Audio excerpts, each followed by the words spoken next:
school is the elementary school, the sewer line and all that is starting the process there for the new elementary, putting it all in one campus up there by the high school, middle school. Okay. That And was just then, going to be my question where the elementary school was going, but yeah, and then Royal, as you well know, is got mhm. their construction process going. So, and then Yeah, hopefully we get this other thing going with NET, Leanne, and we can get that. So, yeah, good things and happen. before I I wish forget it, I, I appreciate everything that you guys do. I really do. So, no. well, you are most welcome on behalf of all of us. So it's a pleasure to work with you guys. And um, yeah, I wish I would have written it down. I was at a meeting yesterday. I may have to ask him to take, because as we were practicing, I forget the first half, but it was something like, it takes a person to have an idea, but it takes a team to have a movement or make a movement. And so, Oh, yeah. Jacob maybe had an idea, but it took the entire team, as we'll see, to create a movement of development and excitement around housing. And as Sharon says, activity breeds activity. So, and I think you say success breeds success. So, It does. and that brings me, did we adjust a slide there, the opening slide, Leanne? We didn't talk about that after our practice session. To what? To take out, it's basically We there's have two intro two slides. two very similar slides. Yeah. I mean, So, you can take the one that, because you had a quote from Larry okay. Howard, Well, you Lori, can don't just quote skip me on over it right anything. away. What? Don't quote me on anything, okay? It's a good quote. Yeah, I found it somewhere and it was given, you were given credit for it. So, No, um, so Howard and Sherry, do you want to slip one of those entrance slides out? I see you've got the PowerPoint up already. Maybe keep the one with Larry's quote on it. Val and Sandra, welcome.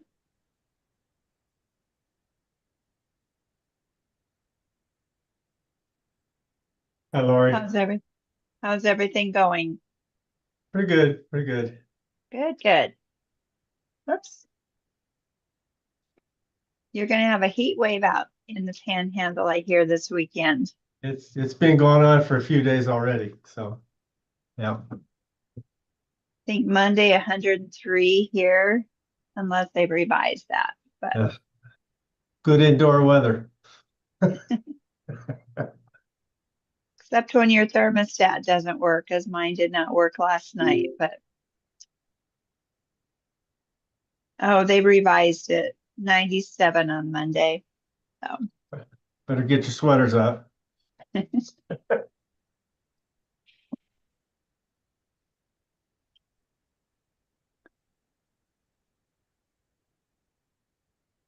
okay.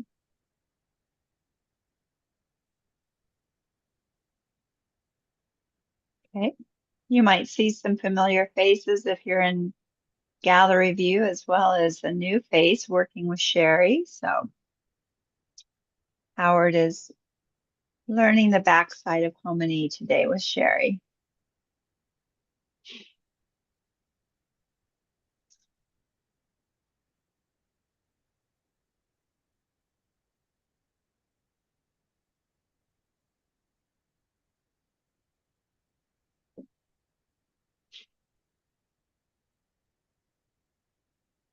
We'll let them get settled in and then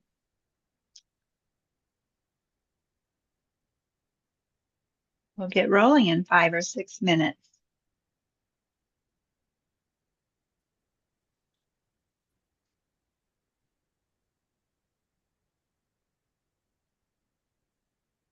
Jacob, I see you're with us. I don't see your visual though. Do you have your camera on?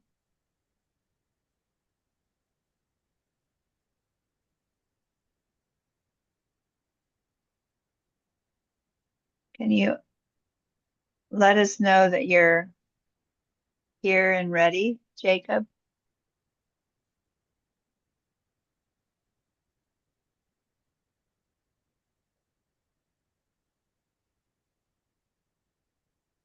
Don and Danny and Zach, welcome. Thank you, Howard.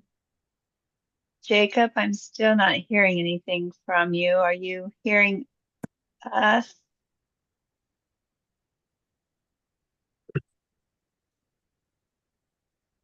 Okay. Can you just open your microphone, Jacob, and let me know that you're online and we can hear you, okay?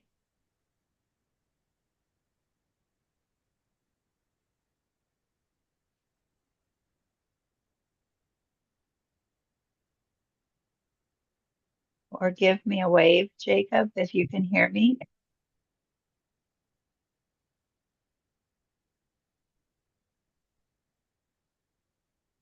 He looks frozen. Michael? Yeah, he does. He froze on us. Leanne, do you want to reach out to him? Thank you. So we've got our, oh, okay, Danny, got a couple emojis. Thanks for jumping on that for me. I would say I would use the hot emoji there since my thermostat quit working last night in my house, but then this morning it was working again. So yeah, tell us or describe your day with an emoji or string of emojis. And tell us how it's going. Beverly, welcome. Hi there. How's it going in Bertrand? Good. Good, good.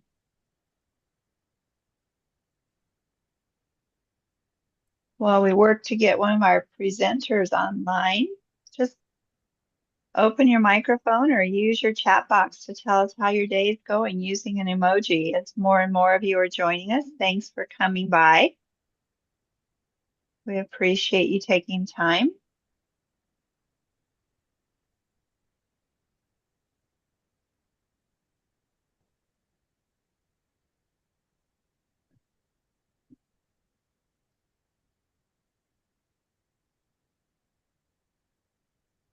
Okay. He said internet just went down here, so Okay. that's fine. He's not first up anyways and just around the corner. Okay. Well, let me know. Keep me posted. We'll wait a couple more minutes.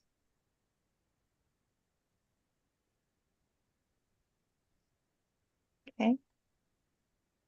Thank you to all of you for joining us. We're working to get a presenter back online, so we'll delay here just a couple more minutes.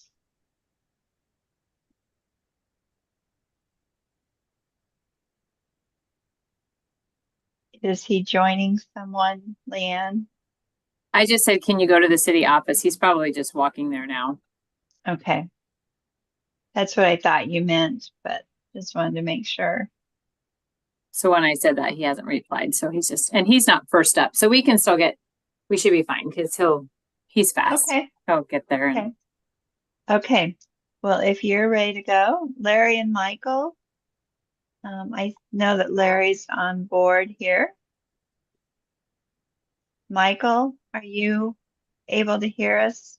I know you popped in briefly. Yep. Are you okay with internet? Yep. Okay, great. So, well, thank you to all of you and welcome to our July edition of HomeNE. I should have asked Sherry, but I think we're about 94, 95 webinars into this learning network. And so we appreciate you taking time out of your busy summer schedule to join us today. If you don't know me, my name is Lori Ferguson and I'm with South Central Economic Development District. I'm a community consultant here and I look forward to getting to know some of you. We have some new people joining us once again today. So this is the statewide learning network and each and every month we have people that join who are passionate about housing in their communities. And today's story is no exception. I'm so excited to have these individuals joining us today. Larry Evans is the mayor of Minden, Michael Krings is city administrator for the city of Minden, and Jacob Raffert with the Longshot Property Development Group. It's just a really exciting story as I've watched from afar, and I'm excited for them to tell their story to all of you today. So HomeNE was established back in 2017, and we act as the lead agent for HomeNE Learning Network. So we want you to feel empowered as you hear stories and as you participate to maybe take what you hear, put your own personal twist on it, and then make it your own in your own community. So make it a point to reach out to somebody. Maybe you see their name on your screen or see their visual, but reach out to them, get acquainted, and ask how are they using HomeNE to further promote housing in their community. So as we transition, I just want to share that today's HomeNE is going to look a little different today than our normal format. And as I said earlier, I can't be more excited for what you're going to hear today.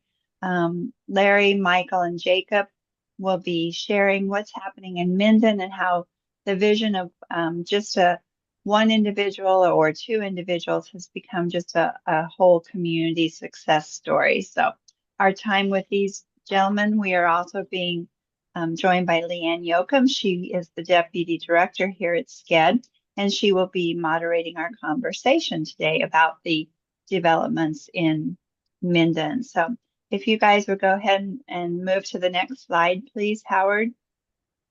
If you're on screen, Howard is also joining us. He is doing backup for us today in place of Sherry and learning the ropes of our HomeNE webinar. So welcome to all of you, Larry, Michael, Jacob, and Leanne. So thanks for agreeing to present, and I appreciate the willingness and the time you've taken out of your day. So would you each take just a few minutes to introduce yourself to our group, and then we'll have Leanne get us started.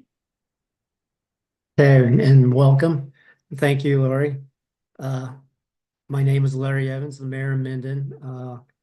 I was elected to the council back in 2010, and in 2022, I decided to run for mayor and was elected in that capacity. It's been a challenging time, as we all know, with public office, but it's been great, and I appreciate this community. I retired from the Farm Service Agency, or USDA, back in 2017. Okay, Michael Krings, I'm the city administrator and economic development director for the city of Minden. I've got about 18 years in community development, either through community redevelopment or economic development, and have been in this role here in Minden for over 3 years now. Hi, I'm Jacob Raifert, one of the owners of Longshot Property Development. Prior to getting this project, I was in agriculture with Cargill, switched over to chief construction, doing commercial construction work, and that's about the time this building kind of got up and going. And then I'd been running my own side business, specializing in interior and selective demolition under Revenant was the name of that business. And doing that for a couple of years, got an interest in construction and old building renovations, and tailored off into this project, which is I'm currently sitting inside Zoo House right now. Great. And I'm Leanne Yoakum, Deputy Director with SCED, and I've had the pleasure of working with this team from Minden from start to finish. And I was also the Nebraska Affordable Housing Trust Fund Project Grant Administrator. So I'm going to start the story and we'll end the story there. But this was a successful 2023 project that was awarded as a rental conversion, but it was a long journey to get there. And with that, I'm going to kick it off to the next slide for Larry to talk a little bit about where this building project started. Well, as you can see from the first bullet there, this building was a historic building built back in 1887. And it is located right on the square, 3 blocks away from the depot. And back in 1883, the train, that's when the railroad came through Minden, over onto the upper right-hand corner of your slide there, you can see that this was the 1887 version of Alber's building. It's two-story. It has a basement, and at the time it was a dining hall on the main floor in 1887, and in the upstairs, as the windows there, were apartments. In 1907, with this early slide there, you can see from the top of the courthouse. And as you maybe, Minden is the Christmas city and very proud of it. And with the courthouse being lit up around Thanksgiving time through the Christmas season, this area of downtown is just, I thoroughly enjoy it. It's amazing. And we've had our city staff does a fantastic job of putting the lights up for a 2-week period there and enhancing our square. So over on the right-hand side of your slide, you can see once again the building. But in 1907, they added on a single floor there, and they added that on for what reason? I don't know, but they added on to the building. On the next slide, if we can go to that, excuse me, you can see in the red there, the red circle, not only did they add on the first floor, but they added a second floor also. And that time that was changed in 1907 to a bakery and an ice cream parlor and a cigar shop. And still the apartments were upstairs, as alluded to. But then as time went by, it kind of wasn't being used for anything. As you can see, it sat vacant for over 15 years and it fell in disrepair. Once again, I think I forgot to mention that in 2027, Minden celebrates its 150-year anniversary birthday. So as a council and as mayor, we were taking a look to the future, how we can enhance our downtown. And when you have bricks falling onto the main street, glass falling onto cars because the glass was broken in this building, the roof was leaking, pigeons were flying in and out of this building, and it was just in disrepair. So in 21 and 22 council, we took it upon ourselves to have some serious conversation with the previous owner of how we can get this building back to occupancy, back to a business, so forth and so on. And eventually it was that we were the circle, once again, back to the red circle. That was the area of concern where the bricks were falling off and we had to barricade once, and we had to demo. I mean, we needed to demo this. Well, the previous owner could not fulfill what we were asking.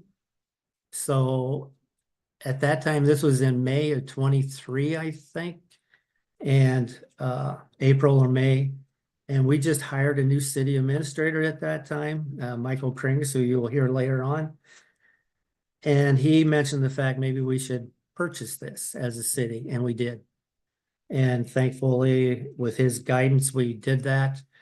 And the council was trusting in our commitment because we heard a lot from our residents that since this was a historical building on the square, they did not want to see it demolished or demoed. And so we took that approach, and it has totally worked out completely to where we are today. The owners agreed. We have preserved this. And during this whole time, we were in contact with SCED also and trying to figure out what we can do, because in small towns, we all need affordable housing. And with that, we had a breaking of the ground in March of 27. We we applied and received a Nebraska Affordable Housing Trust Fund grant fund of 800 and some thousand, 802, I think it was. And anyway, long story short, we broke ground on March 27th of 24. Jacob and I and a few others, we were in that building. Once again, it hadn't been occupied for a number of years. We swept up dirt and dust so we could have a groundbreaking ceremony because it was so darn cold out on that day. And we had a good turnout, and here we are. As we all said, this is a season of change and growth for our community.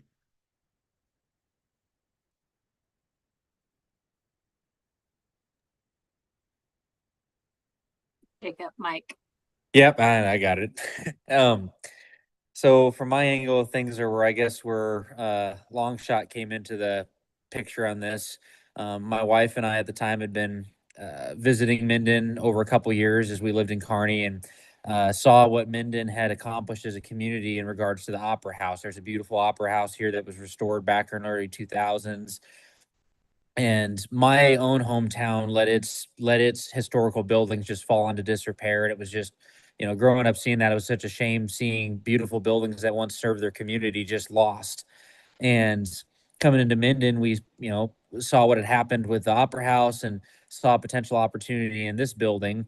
And we had been kind of talking to the previous owners as well about pursuing this, ownership of the project. And that's when we got in contact with SCED and the city, and finding out that the city was looking at applying for this Affordable Housing Trust Fund. And when we started looking at the building initially, we had no idea how we were going to make this thing. From my wife and I's perspective of how we were going to do it, we don't, and we'll touch on this later, but at the time we're a young couple, didn't have a lot of means or a portfolio at all built up. I was doing construction, some other stuff, but we had no other properties, no other anything to really throw at this. And the conversation about the trust fund opportunity was like, okay, this might make it a potential viable project. I had brought in a mentor of mine to walk the building with me and take a look at it and see if he thought it was salvageable. And between that and discussions with SCED in the city, I saw this as something that could turn into, it was a daunting project. The building's almost 12,500 square foot, I think, between the two floors and its full basement. It was going to be a big one. But again, seeing how Minden has approached so far, what it's done with its downtown, its pride and its square, that gave me a lot of confidence that this was a community that valued its history, it valued its potential future, and wanted to develop. We've all seen plenty of small towns in Nebraska fall apart and go away because there just wasn't the attitude of what can we become, not what we've been. And again, reviewing the structure had good bones. From what we could see, it had the possibility of being saved. And Minden also had needs for not only wanting to see a piece of its history saved, but that need for housing. That's a big thing all for Nebraska, is just a shortage of housing, a shortage of affordable housing. So this seemed like it fit hand in hand. We want to see the building preserved. I want to see or have a chance to fix up something historical for the community. And how do we make this and leverage it to fill a need in Minden for housing? Pop to the next slide there. This was a long project, even getting up and going. These pictures you see on this slide were actually my initial drafts. When you go to apply for the trust fund, you're required to present a sort of project plan. Well, at the time, we didn't know what was going to happen, so we couldn't really bring an architect on. This is actually my, call it, paper napkin sketch I just did with a little home SketchUp project, and just said, okay, well, this is theoretically what it could look like. And evidently that was enough for the state. I like to tailor off that to show that, you don't need, we accomplished a lot with this for the application without any major expenditures of didn't have to hire an architect yet, didn't have to whatever. It was just what we could do to apply. And this was a simple one. I think it cost me $150 to put this little plan together on a SketchUp program and, send that in for the application. But discussing on the surprises and discoveries, the project was almost 2 years from the demolition began in February of 24 is when we tore off the condemned portion of the building. And I'll say quick, the initial thing when we started demoing, again, just reinforcing that I think we made a good call on going after this, at least from my perspective. When we showed up with the excavator and started tearing that back corner of the building off, the condemned portion that Larry referred to, I had multiple people from town walk up to me and were just fired up, thinking we were going to rip the whole building down.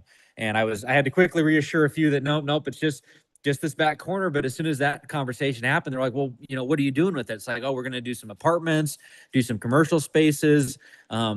Not knowing what was going to happen with the tap house, I just threw out, I'm like, maybe you guys like to see a bar or something. And they're like, yeah, that'd be great. So just the excitement and the care for, don't tear this down. It's like, no, we're not. We're going to do something with it. That was one of my surprises too, is just seeing that level of support right off the bat. But getting into the building, I mean, there was plenty of stuff we ran into. Like you see there in that picture in the bottom corner as we were installing window frames.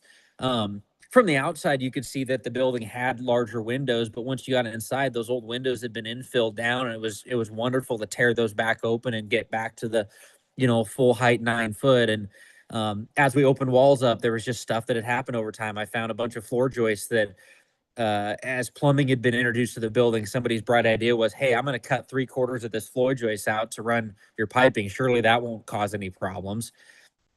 So things like that had to be fixed and resolved as we went. I can, maybe this will come up a little bit more later, but as we got into the project, I took great care in my selection of my contractors of who was being brought in, because I wanted people that had experience with historical old buildings, because you're going to run into this stuff. There's nothing that's exactly, nothing went according to plan. Our architect specialized in old building renovations and remodels, and the plan set that he was able to build off of left us room to work around those inevitable problems that we ran into. And many of the subs, our electrician, for example, was Cornerstone. They worked on the Red Cloud project, the hotel down there. So he was more than familiar with how to work around these old spaces. Ruts Heating and Air has done quite a few projects on the old stuff down in Hastings and the old buildings down there.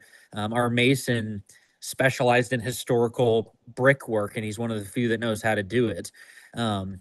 And he was able to deal with a lot of problems we ran into on that. So that list of subs there, that's just, it wasn't just us. It wasn't just the city. There was a small army of subcontractors involved in this project that all had to figure out how to work with the various problems that we encountered and ran into. And we used small and local wherever we could, because there was that level of pride and workmanship, that level of connection. It was very easy to make decisions when you were working with smaller entities and smaller companies.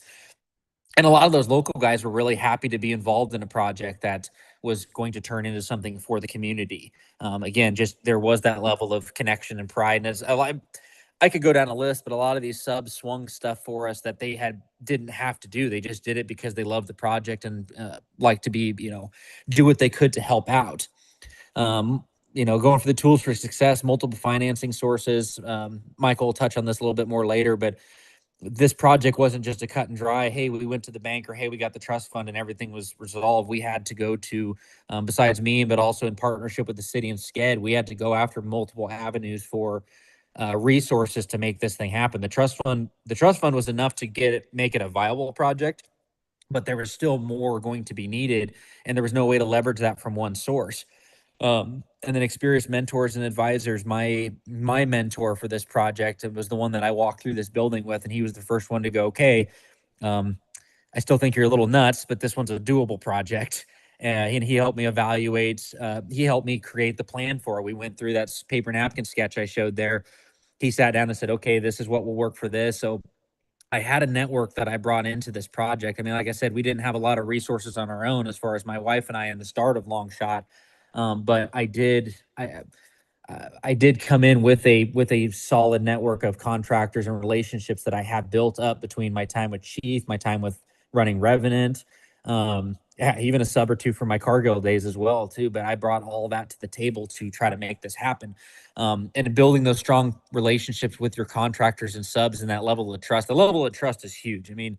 going through a project like this and knowing that you're going to encounter those issues and trusting that your subs are going to be able to work with and deal with those without it turning into a, oh, well, this was unexpected. Now it's this or this cost or added cost. And I mean, that kind of stuff was integral for keeping the project on track.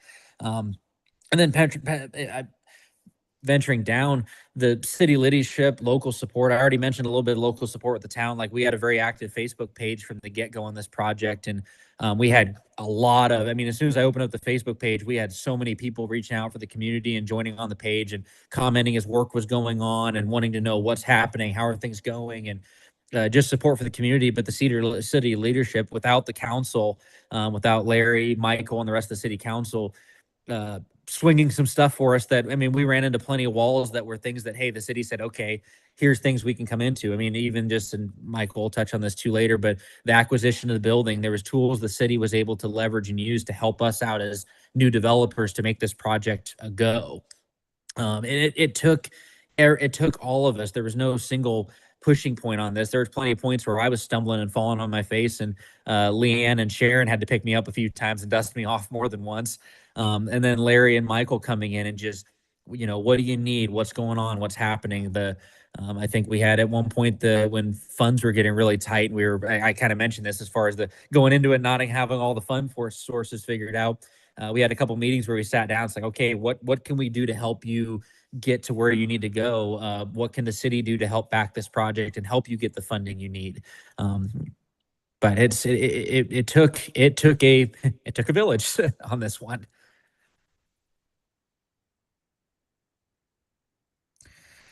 I kind of mentioned a lot of what I ran into in this with surprises and everything.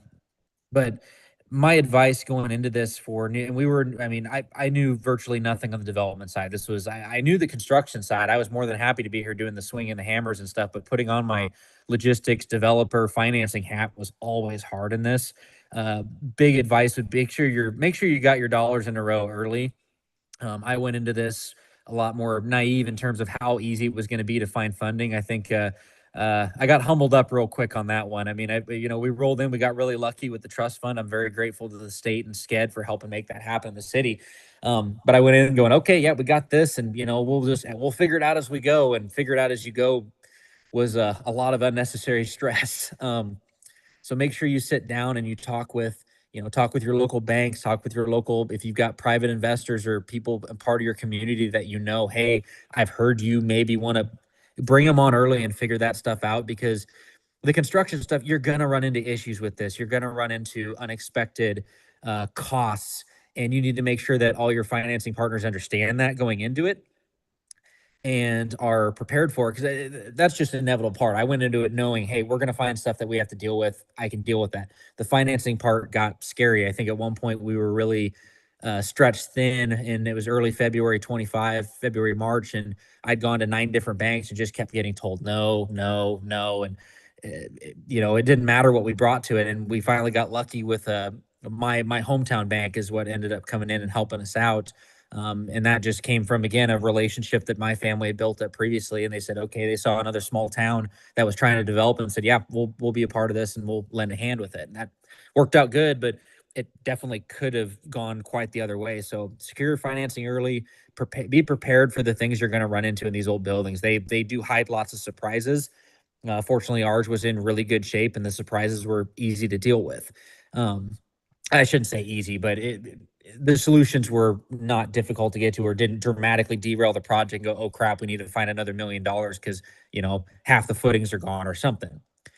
Build that network up of contractors and resources. If you don't have the contractor network, leverage talk to the city. The city's probably, if your local communities are going to know, hey, we've worked with these subs before, or even other communities. If reach out to Minden and or in my case, I've had people talk to me about how this went, and I've been happy to reference on contractors that I work with and said, yeah, these guys were great on an old historical project. And then the partners thing, as I mentioned, you can't do these projects alone. It's just not going to happen, especially this project at this scale. For us, if we were further along in our development career and we had a big portfolio of stuff to say, hey, look what I did, or if I was a larger general contractor, maybe doable.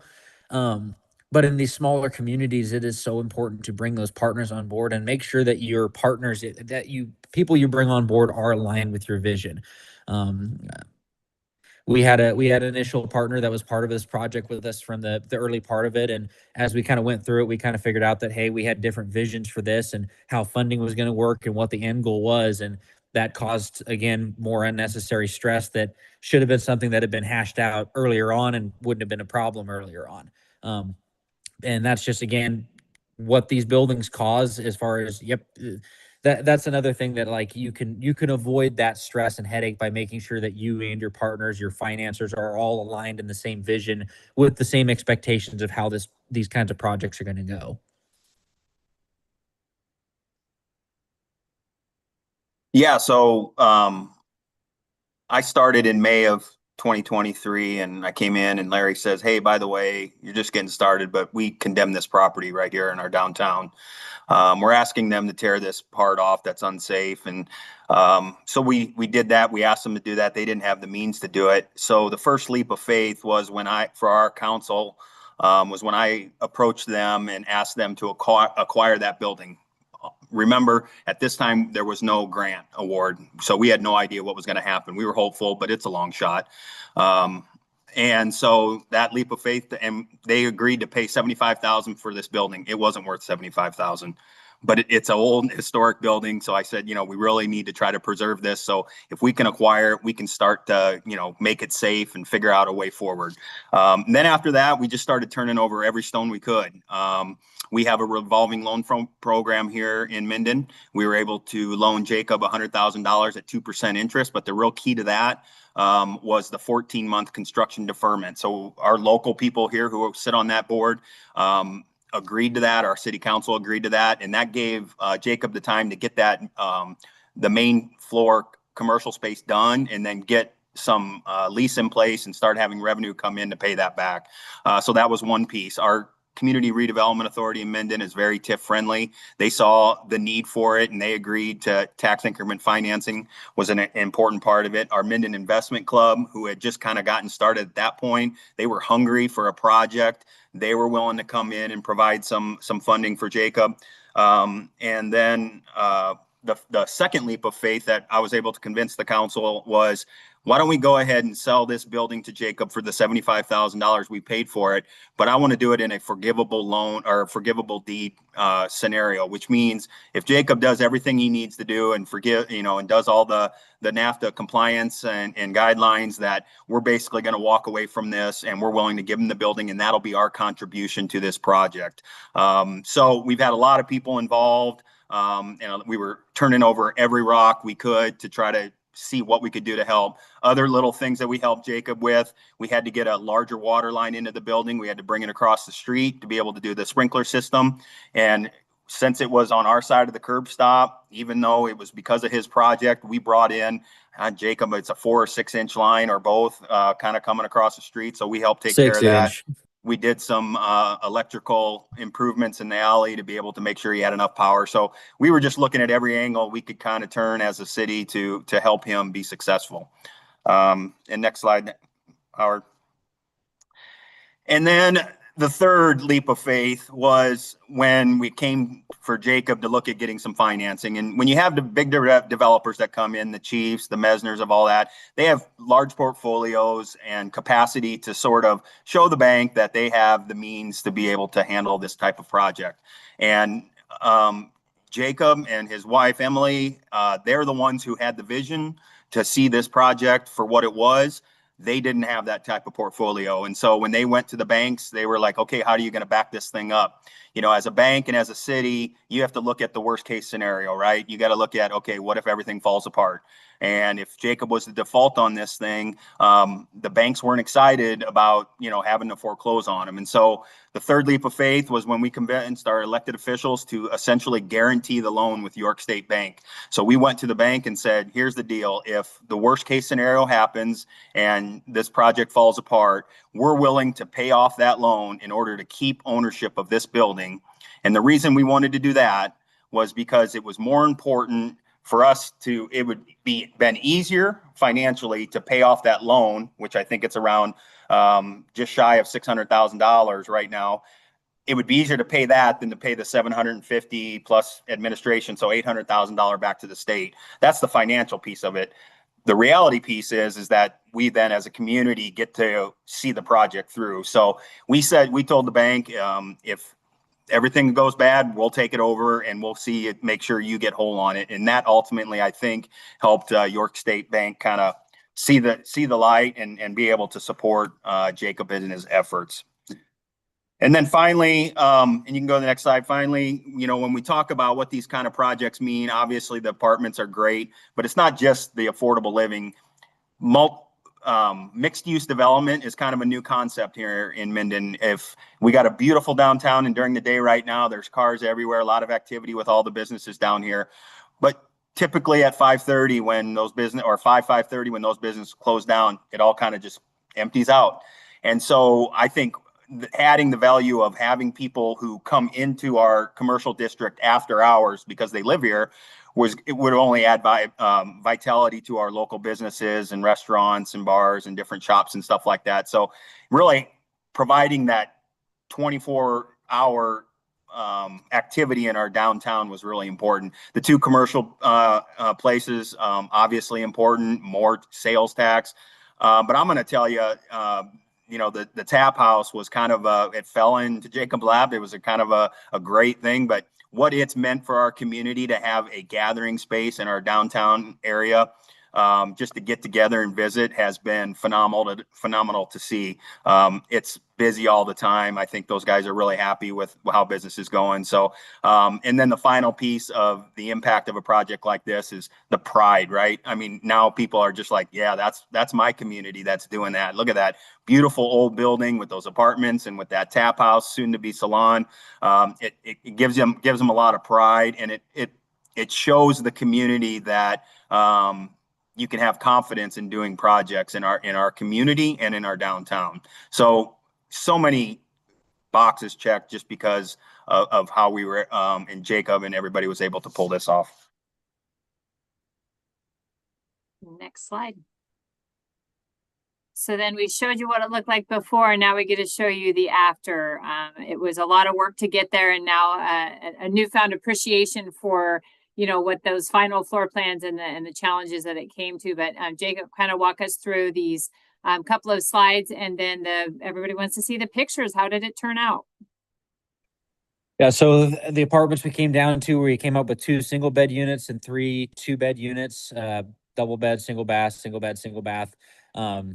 Our architect was able to, not one unit is alike. They all have their quirks. They all have differences. We were able to play with the space and maximize the amount of room we had with very little dead space left on anything, which is great.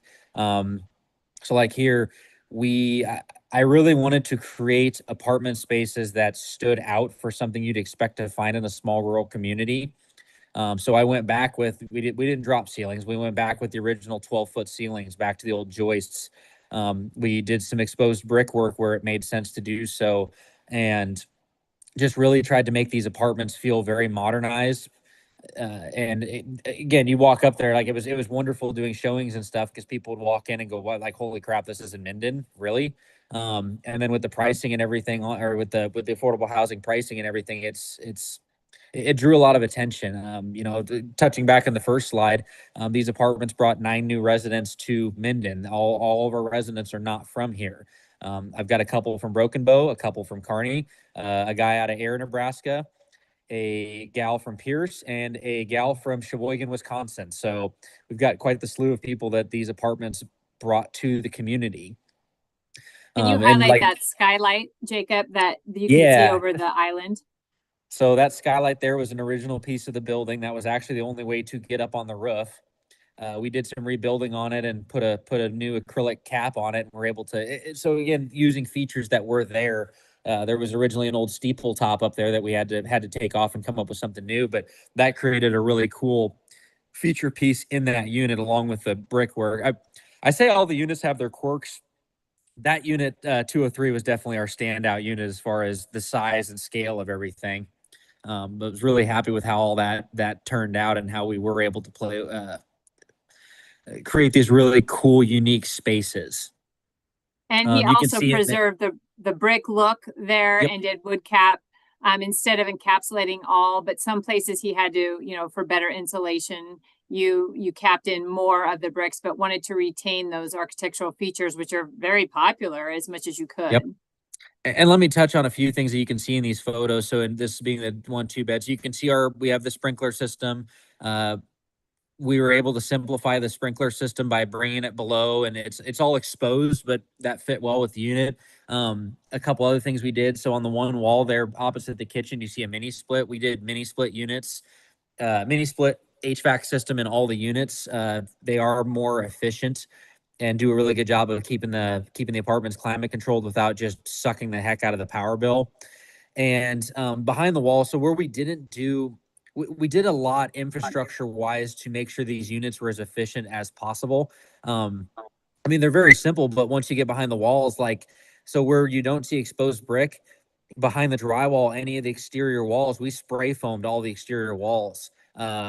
The roof deck, we tore down the roof deck back to the original 140-year-old deck, which I'm happy to say was completely in pristine condition. Didn't have to do a thing to it. But we laid, I think it's R30 layer of insulation on the roof deck. And again, all these things to try to make stuff more energy efficient. We went with high energy efficiency water heaters. We went with newer energy efficient appliances. And I will say, and in the windows too, this is part of it was per the rules with the affordability, but those large windows you see there, those are aluminum frame custom windows, but the windows themselves are a high UV efficiency window. And actually it was actually really cool. I got confirmation last week that all the stuff we did to make the building very efficiency friendly. Our roofer flew a thermal drone over the building last week and took pictures of the building on the outside. And you can see the only heat bloom you see on the entire building is that skylight, because the acrylic skylight, not very energy efficient. But as far as the rest of the building, ice cool. There's no heat bleed. There's no nothing. So everything we did has paid off well to make these units be very practical and efficient for the tenants and for us as the development. So this is one of the back units. This is unit 205. It's a 2-bed in the back that has a lot of windows and natural lighting. This was probably one of my favorite units. And so the picture right next to the 17, that's the view out of this apartment. Those two pictures, those two windows. From the back there. Yep. And it overlooks the beer garden or the patio, which is common use that both 52 Tap House can kind of overflow into, as well as the residents can use. And the way you had to do design, 3 of the apartments are accessible from the street front and 2 are accessible from the exterior landing, a small landing that comes up from the patio. And that was also to maximize the square footage and reduce the waste. So we didn't have long hallways. And instead we pushed that, you got that pushed all through so that it was usable space for the tenants. Yep. And that stairwell, I think there'll be another picture coming up, but the stairwell is located in that part that was the condemned portion that had to come down. Yep. All right, next slide. So how this all came to be, and really the Nebraska Affordable Housing Trust Fund was the impetus that really started and sparked all of the other financing and the other conversations, and really let the magic start to happen.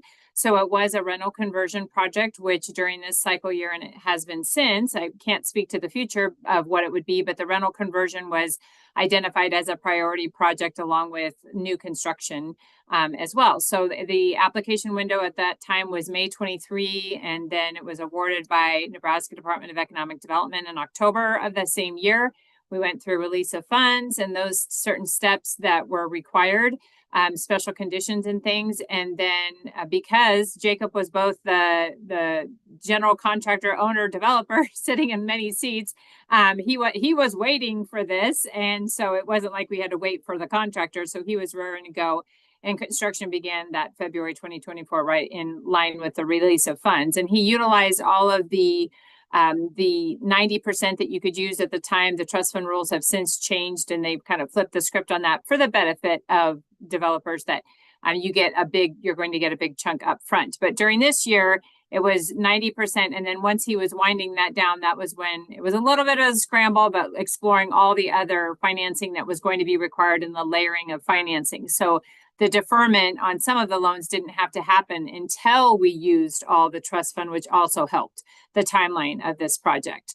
So then the 5 upper story apartments, we just celebrated those in March, but we had a ribbon cutting in January, and 52 Tap House had just opened. And then the salon is going to be opening on the smaller side on the main floor, just coming up in the next couple of months. So what did that award look like? It maxed out at the $750,000 for rehabilitation, $25,000. That is what the trust fund allows, is $5,000 per unit. So $25,000 for housing management, and then $20,000 general administration. And then the developer kicked in $10,000 cash match. Now I have an asterisk next to that, because also the guidelines have changed in the trust fund. So at this time, the cash match that the developer used was what was used as the cash match equation. Now it was the applicant. So it would have been different, and it would have been the city of Minden. So for instance, we just did a City of Central City project, and they're doing 4 fourplexes. Well, that cash match is actually coming from the city, not from the owner developer who's in Jacob's seat, for example. So rules change with the grant program, and so that's where that asterisk comes in. But the 10-year affordability is pretty standard across all most Nebraska Affordable Housing Trust funds. They recommend that you go for the full 10 years to maximize those points, which we did. And then all 5 units, because of our funding mix and where the funding was coming from, it was determined that it was best for all 5 units to be income eligible. And so just to give you a snapshot of that 120% area median income household limit today, as it stands in Kearney County, for Minden, 1-person household of 83,520, 2-person 95,400, which is very respectable. So one thing, if you've ever embarked on a Nebraska Affordable Housing Trust Fund, as soon as you say income eligible, people are like, oh, low income. This is not low income. And that is something in every single community that we have to emphasize. We're just getting ready to open up City of Franklin's, and they own that downtown building that they're redoing, and we're just combating that education curve, that it's not low income. I would not say a 1-person household of 83,520 is low income. It's 120%. So when we do our advertising, that's something that I've learned through doing several of these, that we have to really adjust that wording so that they understand and aren't deflected by not even trying to apply. So we have to put in there what the income limit is so that they think that then I might qualify. So they don't think it's like public housing, Section 8 housing, which it's not.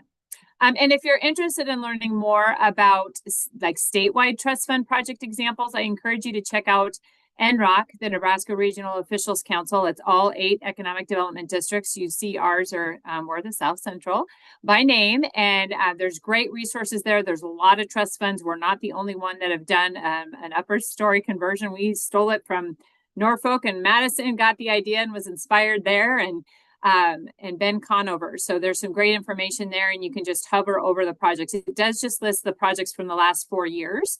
But that's just a great resource for anyone who may not be in the South Central region. So next slide. And here is our contact information. I also added the specific URLs for how the City of Minden, as a partner and the applicant and recipient of the grant, they have it listed on their Welcome to Minden, and they have a housing page and then a sub-rental housing page. So they have Zoo House Flats listed there. And that's just a great example of that city public-private partnership. And Michael and Larry's contact information is there. And then Zoo House Flats, Jacob has his website going. And he has 2 businesses, Long Shot Property Development, and he also runs Revenant Demolition, and actually is doing some work with Two Rivers Public Health Department with some different abatement, and he's been certified in that. So that's been kind of some nice offshoots that's grown in our collaborations as well. But he listed his phone number. And then, of course, SCED. We have a subpage now, since we've been working on several Nebraska Affordable Housing Trust Fund. You can just go sced.us and hit housing. But we have a subpage where we're highlighting all the trust funds projects that we've helped along the way. And you can kind of compare and contrast and see where we're at. And we like to share. We've gained a lot over the years. I know I have. I've been here almost just shy of 5 years, and that's how I learned. is because others were willing to share. And my contact information is there. So with that, is there anyone that has any questions for any of the speakers? That was a lot of information. We tried to stay on task. I think they did a fantastic job because we covered a lot of different areas.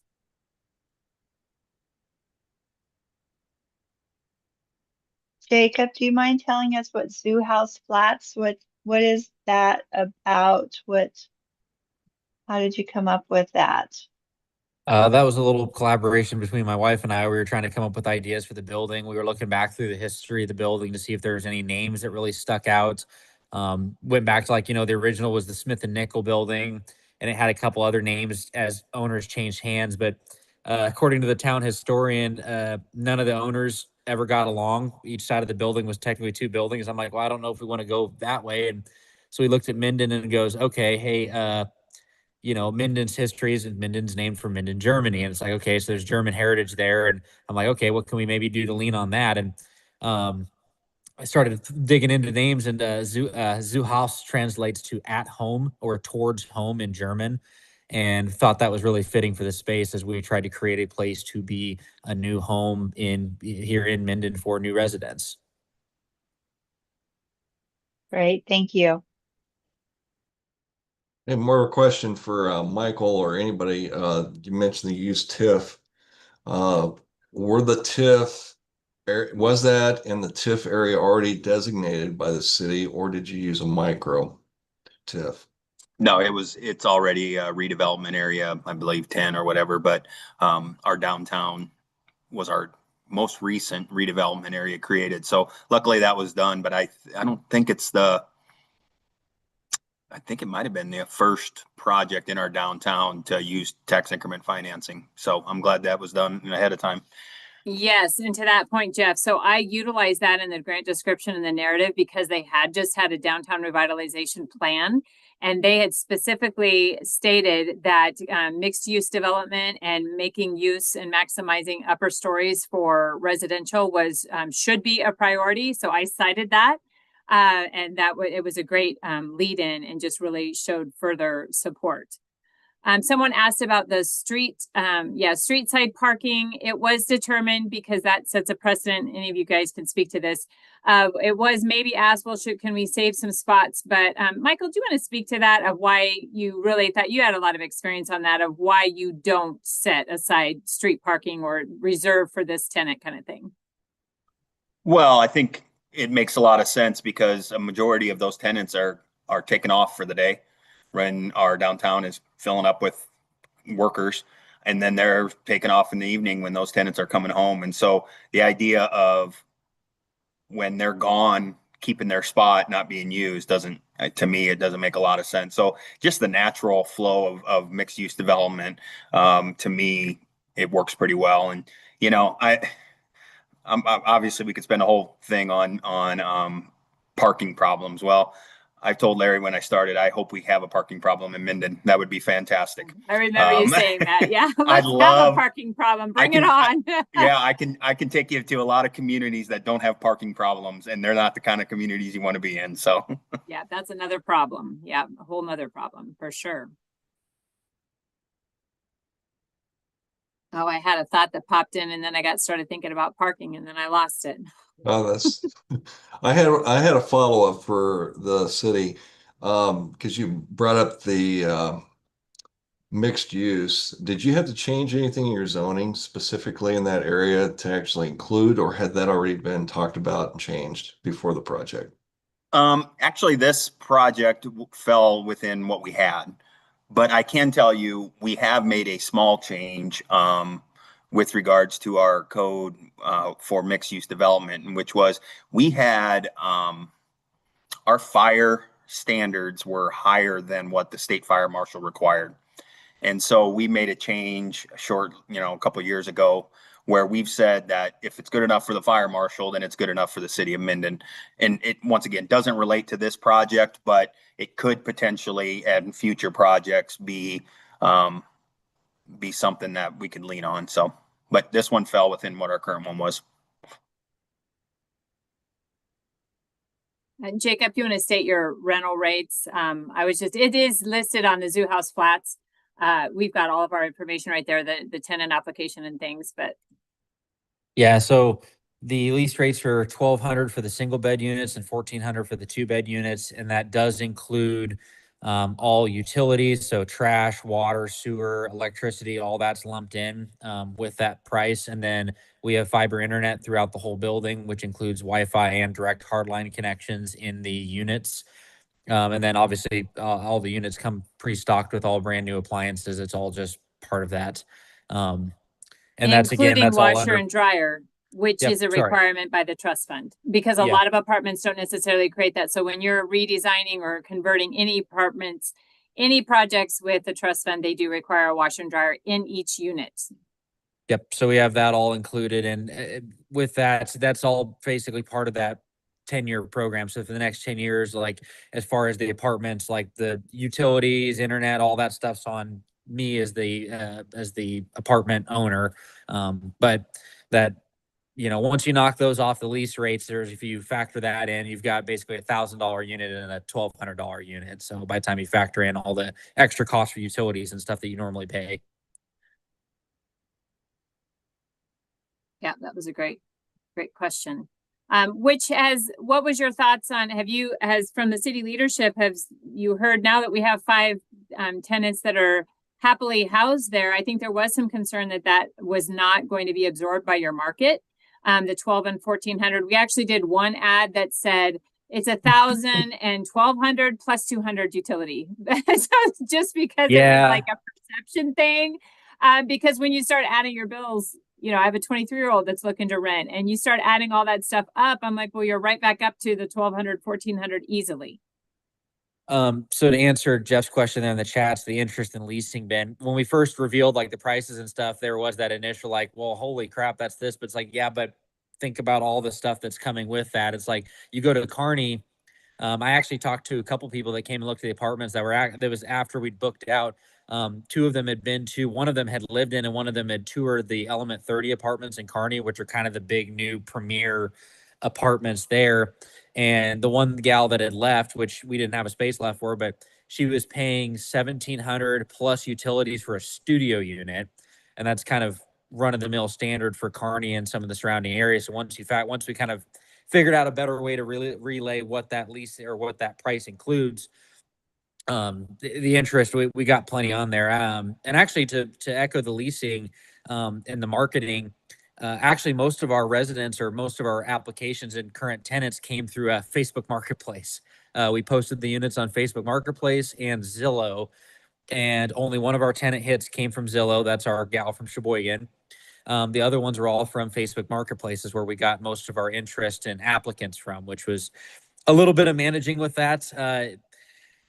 That was great that we got that many hits, but you also get, I was the one that was kind of screening and managing a lot of those applicants. And you do get a lot of Facebook hits where it was the generic, is this available? And then there'd be no follow up. So there was a lot to manage in that as we kind of went through and figuring out who was actually serious and who wasn't serious on the Facebook side. Michael, can you hit on how the initial and the now impression of those rents? And I think it's a game changer for Minden, how that set a precedent for what the expectations are, hopefully raising the bar for all rental expectations. Yeah, I mean, we don't see rental signs in the yards in here. So having them on the market and having people understand, I think we probably had a lot of people kicking the tires. And so I think it helped a lot of raise awareness of what a rental market looks like. But yeah, I think you're right. Initially it was like, whoa, I don't know. Are they done? Not really sure what's going on. But as the word got out, it was kind of a little nerve wracking there. I'm sure Jacob can attest to, Nervous. and then all of a sudden we just had bam, bam, bam, and they filled up, and it's been great ever since. So, and he continues to have inquiries, Jeff, to answer your question, and essentially has a loosely held wait list, but we aren't even 6 months into the leases, and they're 12-month lease, which is another requirement of the trust fund. It's always hard in a small community to fill all of them at once. I've told that with City of Franklin, they're going to have 8 apartments like that. That isn't typical for a small community. So once you get that first fill, then I think I think there'll be people fighting over, over the next one that's open for Jacob because they're beautiful. And the view and just the proximity and the 52 Tap House vibe below, it's really dynamic. So it's just got a lot of magic ingredients that makes it pretty special. Yeah, to have lay just- out the, oh, go ahead. Sorry, I just have a comment and a question. Thank you, everybody who put this together, because this is my hometown and it was just really fabulous to see. So thank you for everybody working together. And I feel like all y'all put trust in the Nebraska Affordable Housing Trust Fund because it just really shows how much that matters. And so I applaud you all for that. And I am doing my best to keep 52 Tap House in the black. So is there another unit coming in the back that wasn't a part of that? And can you talk about that a little bit? Yeah, so we have a sixth, it was part of the design plan. We also added in a sixth ground floor unit. It's not part of the trust fund, it's separate. It is a 2-bed, 2-bath unit, at least per plans. We are looking at how we want to develop that or when we want to. Me and my wife and our new partner are kind of mulling over how we want to operate that apartment. One of the ways I kind of want to lean into it is, so we've got the salon next door that's gonna be commercial space. We're looking at some stuff in the basement because I have a massive basement under this space that I need to leverage as well. I've got dang near 8.5, almost 9-foot ceilings in spots down below. But that back unit, I think our theory is to, even though it's not part of the affordable housing program, we want that unit to be maybe an extension of the units. Like, it's not held to the same standard, but we might keep it where, hey, we're going to still do the same. It's like, the utilities, everything's all included.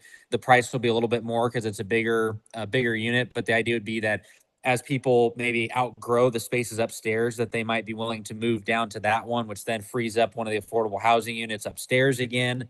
That sort of thing. Well, if that wraps up all the questions, Lori, I'll turn it over to you. Thanks, Leanne. Great conversation and great questions. So I really appreciate everything that you've all contributed today. So coming up next month, if you missed anything, well, let me just back up. I'm getting ahead of myself. If you missed anything about today's webinar or you're just not sure what you heard, feel free to check it out at our HomeNE.us website. You can search today's webinar. It'll be up in a few days, as well as past webinars. And then next month, we already have our speaker lined up. On August the 20th, we will be joined by Judy Clark. She is the Development Director for the City of North Platte. TIF and MicroTIF, you heard TIF spoken about today, but Judy's going to be sharing with us how the City of North Platte has been using MicroTIF to advance some projects over there. So hot topic, and I know it will be an interesting conversation with Judy. So I hope you'll circle that date on your calendar and be ready to register when that comes up in the next few weeks into your email. So with that, I just want to say thank you to Larry, Michael, Jacob, and Leanne for taking the reins today and presenting on Minden. If you haven't been to Minden recently, now's a great time to make a trip over there. So and see this new building shining brightly there on the corner of the square. So any last thoughts, comments from either of or any of our speakers? I was just going to add one thing. So it wasn't just 5 new households that Minden gained, it was 6. Because Jacob and Emily relocated to Minden because of all the great experience that they had, and they now call Minden home. So that's a pretty cool way to end the story. So who comes from Sheboygan, Wisconsin to Minden? I have to ask. And when you were demoing, did you find my VCR that I left over there many years ago? At Albert's Electronics? Yes. I found a pack of Whoppers from the 1950s that still had the Whoppers in it. Oh, okay. And they were still preserved or pretty scuzzy? As far as I know, they looked okay. I did not sample them. What was I going to say? I'm sorry, what was the other part of the question? Sheboygan. Wisconsin. Yeah. Like how she came about. Yeah, just briefly, what brought her to Minden? So she's originally from Chicago, Illinois, moved up to Sheboygan, Wisconsin. Actually, when she applied for the fund, she was in Scotland when she reached out to us. So she's quite the story. But anyway, she was part of a I think it was a Christian group chat group or something, and had been saying like, "Hey, I kind of want to find somewhere smaller." This was when she was in Wisconsin, and then I think she was in Scotland for 3 months, but basically asking people, where they would recommend going. And she had a couple of people actually said go to central Nebraska, and specifically Kearney got called out. So she just pulled up Zillow, and our apartments were the first ones that popped up on Zillow, even with the Kearney search, which was kind of cool. And she called me and was like, "Hey, like I see the pictures of the apartments," which that's kind of the cool thing is when we were marketing the apartments in advance of construction, I was posting pictures of unfinished apartments. Like that's all I had to go off of to start building. Um, interest in trying to see if we get people applied. So like the pictures she used were there were cabinets, there were no countertops, there was no toilet set, there was a couple of things that weren't done yet. And she's like, "Hey, so what do these currently look like?" And I took some more updated photos and sent her to her. And she's like, "Well, what's the price point?" And that was a really cool one too, is just getting her take on how the units look compared to price point. Because coming from Wisconsin, especially from Chicago, Illinois, I know she made some comments that the apartments looked as nice as what she had seen in Chicago for twice the price of what we were, raising, which that's the difference between Chicago, big city versus small town Nebraska. But it was nice to hear that. And we went through the details and she was like, "Yeah, this sounds perfect." And she's settled in, and we do allow pets in our apartments. She's got a golden retriever that has become well known around town. We were actually sitting in the tap room the other evening, and there's about 10 of us in here, and she goes walking by with her dog, and everyone goes, "Well, there goes Murray." So he's kind of a well-known figure on town now. Yeah, Wonderful. and she And like works there, and then she's a postmaster in Funk, Nebraska. in Funk, Nebraska. Yeah. Okay. Well, kudos to you guys for bringing Sheboygan to Minden, and if she's put down roots, she might just stay for the long term. So wonderful. So thank you all for joining us, and have a great rest of your day. And we look forward to seeing you again next month. Thank you. Thanks, everybody.